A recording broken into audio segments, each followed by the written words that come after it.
بسم اللہ الرحمن الرحیم۔ السلام علیکم ورحمۃ اللہ وبرکاتہ۔ الحمد للہ وکفی وسلام علی عبادہ الذین اصطفی، اما بعد۔ حاضرین و ناظرین، یہ درس نمبر 44 ہے، 44، اور عنوان ہے اسلام اور کفر کے درمیان فرق کرنے والی چیز نماز۔ بسم اللہ الرحمن الرحیم۔ عن عبد اللہ بن بریدۃ عن ابیہ قال قال رسول اللہ صلی اللہ علیہ وسلم العہد الذی بیننا وبینہم الصلاۃ فمن ترکها فقد کفر۔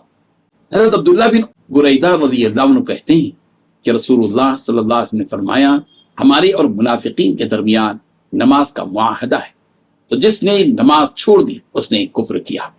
دوسری روایت عن شقیق بن عبداللہ قال كان اصحاب محمد صلی اللہ علیہ وسلم لا يرون شيئا من الاعمال تركه كفرا غیر الصلاۃ، رواہ الترمذی۔ شقیق بن عبداللہ رحمۃ اللہ علیہ نے فرمایا، رسول رحمت صلی اللہ علیہ وسلم کے صحابہ اکرام رضی اللہ عنہم کسی بھی عمل کو ترک کرنے کو کفر نہیں سمجھتے تھے سوائے نماز کے۔ ان دو روایتوں میں مجموعی طور پر 3 باتیں معلوم ہو رہی ہیں۔ پہلی بات، ہم مسلمان اور کافروں یا منافقوں کے درمیان نماز کا معاہدہ ہے۔ دوسری بات، جس نے نماز چھوڑ دی اس نے کفر کیا۔ تیسری بات، صحابہ کرام رضی اللہ عنہم کسی بھی عمل کے چھوڑنے کو کفر نہیں سمجھتے تھے سوائے نماز کے، یعنی صحابہ کرام رضی اللہ عنہم نماز کے چھوڑنے کو کفر کے برابر خیال کرتے تھے۔ بزرگان محترم، ان تینوں باتوں کو سننے یا پڑھنے کے بعد آپ خود اندازہ لگا سکتے ہیں کہ نماز کس قدر اپنے اندر اہمیت رکھتی ہے۔ ان روایتوں کو پڑھنے اور سننے کے بعد ایک مسلمان کے ذہن میں یہ بات ضرور آ جانی چاہیے کہ کیا نماز کے بغیر بھی کوئی زندگی ہے؟ ایک سچا مسلمان نماز پڑھے بغیر زندہ رہنے کا تصور بھی نہیں کر سکتا۔ جس طرح ایک انسان اور جانور کے درمیان فرق ہوتا ہے کہ ایک شریف انسان کپڑے پہنتا ہے، حیا والی زندگی گزارتا ہے، اور ایک خبیث انسان کے نزدیک شرم و حیا نام کی کوئی چیز نہیں ہوتی، ان دونوں کے درمیان جس قدر واضح فرق ہے، بالکل اسی طرح ایک نمازی مسلمان اور ایک بے نمازی مسلمان دونوں کے درمیان اس سے زیادہ فرق ہوتا ہے۔ اس لیے کہ نماز دین اسلام کا ایک بنیادی رکن ہے۔ دین اسلام ایک عمارت ہے جس کے اہم ترین ستونوں میں ایک اہم ترین ستون نماز ہے۔ الصلاۃ عماد الدین فمن ترکها فقد هدم الدین، جس نے یہ نماز دین کا ستون ہے، جس نے اس ستون کو ڈھا دیا گویا اس نے اسلام کی عمارت کو ڈھا دیا۔ یہاں نماز کے چھوڑنے کو کفر قرار دیا گیا ہے۔ یہ بات ذہن میں رہے کہ کفر کی 2 قسمیں ہیں، کفر اکبر، کفر اصغر، چھوٹا بڑا کفر اور چھوٹا کفر۔ امام احمد بن حنبل رحمۃ اللہ علیہ کے نزدیک یہاں کفر سے مراد کفر اکبر ہے، یعنی بڑا کفر۔ ان کے قول کے مطابق نماز چھوڑنے والا اسلام سے خارج ہو جاتا ہے، اللہ اکبر، اگرچہ کہ وہ زبان سے کلمہ پڑھتا ہو۔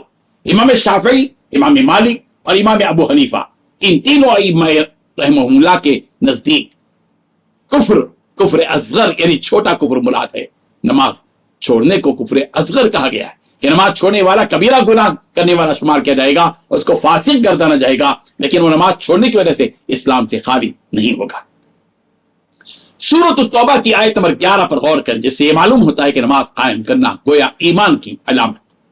فَإِن تَابُوا وَأَقَامُوا الصَّلَاةَ وَآتَوُا الزَّكَاةَ فَإِخْوَانُكُمْ فِي الدِّينِ وَنُفَضِّلُ الْآيَاتِ لِقَوْمٍ يَعْلَمُونَ، اگر یہ توبہ کریں اور نماز قائم کریں اور زکوٰۃ دیں تو دین میں تمہارے بھائی ہیں، اور ہم سمجھداروں کے لیے کھول کھول کر احکام بیان کرتے ہیں۔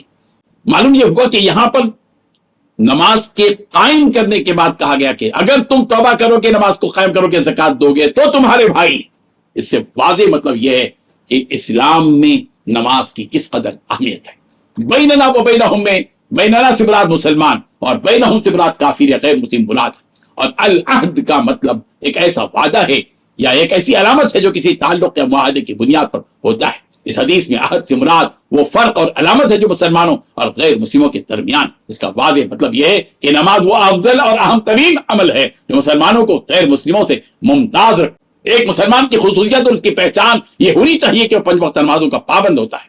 نماز ہی وہ عمل ہے جس سے مسلمانوں اور غیر مسلموں کی پہچان ہوتی ہے۔ جو شخص اپنی زندگی میں نماز قائم رکھتا ہے وہ حقیقی معنی میں اسلام کے دائرے میں ہے، اور جو جان بوجھ کر نماز چھوڑ دیتا ہے وہ کفر کے قریب ہو جاتا ہے۔ نماز مومن مسلمان کے ایمان کی ظاہری علامت ہے، اور آدمی کا نماز کی پابندی کرنا یہ ظاہر کرتا ہے کہ اس کا اپنے حقیقی پروردگار سے مضبوط تعلق اور ربط ہے۔ اللہ تبارک و تعالی ہم سب کو نماز کا پابند بنا دے، آمین۔ وآخر دعوانا ان الحمد للہ رب العالمین۔